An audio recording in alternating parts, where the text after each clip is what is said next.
حضور نبی اکرم صلی اللہ تعالی علیہ وسلم کا میلاد منانا اور آپ کا ذکر کرنا اسلام کی محافل و مجالس میں یہ ذکر کرنا باعث رحمت باعث برکت ہے۔ حضرت صلی اللہ علیہ وسلم کی پیدائش کے مہینہ میں کھانے پکانے، خوشیاں منانے، اچھے اچھے کاروبار میں زیادتی کا موجب ہے۔ مولود شریف پڑھنا، درود پاک کی مجالس کا انعقاد کرنا، یہ سب باعث خیر و برکت ہیں۔ اور حضور صلی اللہ تعالی وسلم کی مولود شریف کرنے میں شیطان کی تذلیل ہے، مومن کی خوشی ہے، کیونکہ شیطان تو اس دن بہت رویا جس دن میرے نبی صلی اللہ علیہ وسلم کی ولادت آ گئی، کیونکہ میرے آقا کے آنے سے گناہگاروں کی بخشش کا ذریعہ بن گیا کہ شیطان انہیں ہزاروں سال ورغلاتا رہے، گناہ پہ لگاتا رہے، لیکن جب سچی توبہ کر کے لوٹ آئیں گے تو نبی کے وسیلہ سے گناہ بھی معاف ہو جائیں گے اور جنت بھی مل جائے گی۔ شیطان تو فیل ہو گیا، اس کے حربے تو ناکام ہو گئے، بھئی میں تو گناہ اس لیے کروائے ان سے کہ انہیں جہنم کے لے کے جاؤں، جہنم کی آگ میں نے ڈالنا ہے، لیکن ایسا نبی رحمت آ گیا ہے جس کے وسیلے سے ان کی بخشش کا سامان بن گیا۔ میرے دوستو، یہ مہینہ بہت برکت والا ہے، خیر والا ہے، خوب اس میں اپنے محبوب صلی اللہ علیہ وسلم پر درود و سلام پڑھیں، میلاد منائیں، مجالس ذکر میں شریک ہوں، جتنے بھی میلاد النبی کے جلوس ہیں جہاں جہاں جن جن علاقوں میں ہیں ان میں شریک ہوں، لیکن محمدی بن کے۔ میلاد کرنے کا مقصد، حضور صلی اللہ علیہ وسلم کا تذکرہ کرنے کا مقصد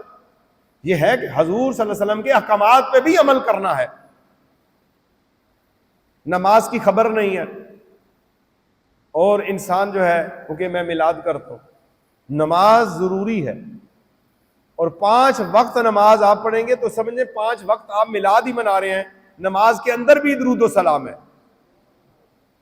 اور یہ میرے محبوب کی سب سے خوبصورت ادا ہے یہ نماز۔ ذرا سوچیں تو صحیح، جب ہم نماز پڑھیں اور یہ خیال کریں کہ میں قیام میں کھڑا ہوں، نبی پاک صلی اللہ علیہ وسلم بھی اسی طرح قیام میں کھڑے تھے،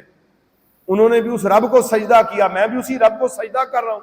رکوع بھی اسی طرح کر رہا ہوں، سجود بھی اسی طرح کر رہا ہوں، تشہد بھی اسی طرح پڑھ رہا ہوں۔ یہ کتنی بڑی ادائیں ہیں نبی پاک صلی اللہ تعالی وسلم کی، جو آپ ادا کریں گے فریضہ ادا ہو جائے گا۔ ان اداؤں کے ادا کرنے سے رب راضی ہو جائے گا۔ تو نماز کی پابندی کریں، شریعت پر چلیں، اپنی بیٹیوں بہنوں کو پردہ سکھائیں، دین سکھائیں، اور اس مہینے کے اندر 2 عمل کثرت سے کریں، بلکہ 3 عمل کریں۔ ایک، توبہ استغفار کا، کثرت سے استغفار پڑھیں، گناہوں سے معافی مانگنے، عربی کے صیغے آتے ہیں وہ پڑھیں، اردو میں اپنی زبان میں اللہ سے معافی مانگتے رہیں، استغفر اللہ استغفر اللہ استغفر اللہ کہتے رہیں، یا اللہ مجھے معاف کر دے، یا اللہ مجھے معاف کر دے، یہ کہتے رہیں۔ اور دوسرا ہے درود پڑھنا، کثرت سے درود پاک پڑھیں، زندگی بدل جائے گی۔ جو بندہ مقروض ہے، تنگ دست ہے، غربت میں ہے، کسی بیماری میں ہے، کسی بھی مصیبت میں ہے، وہ درود پڑھنا شروع کر دے اور استغفار کرنا شروع کر دے اور 5 وقت نماز پڑھے، اللہ پاک اس کی جملہ تکلیفیں، پریشانیاں، بیماریاں، قرضیں، اللہ اس کو نجات عطا فرما دے گا۔ اور تیسرا چیز کہ اللہ کی راہ میں خرچ کرنا۔ آپ کے پاس اگر 1 روٹی ہے، آپ کہتے ہیں میں امیر نہیں، صدقہ نہیں دے سکتا، آدھی روٹی، اس سے بھی آدھا حصہ کر دیں، چوتھا حصہ روٹی کا آپ تصدق کر دیں، اللہ کی راہ میں دے دیں۔ ضروری نہیں ہے کہ زیادہ پیسے ہیں تو زیادہ دینے ہیں، آپ کے پاس 10 روپے ہیں، 10 روپے اللہ کی رضا کے لیے دے دیں،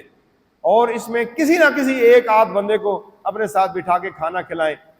ربیع نور شریف کے اندر۔ اور یہ عام دنوں میں بھی یہ کام کریں، صرف میلاد کے اندر نہیں، عام دنوں میں بھی درود پڑھیں، استغفار پڑھیں، کھانا کھلائیں، حقوق العباد کا خیال رکھیں، اللہ کی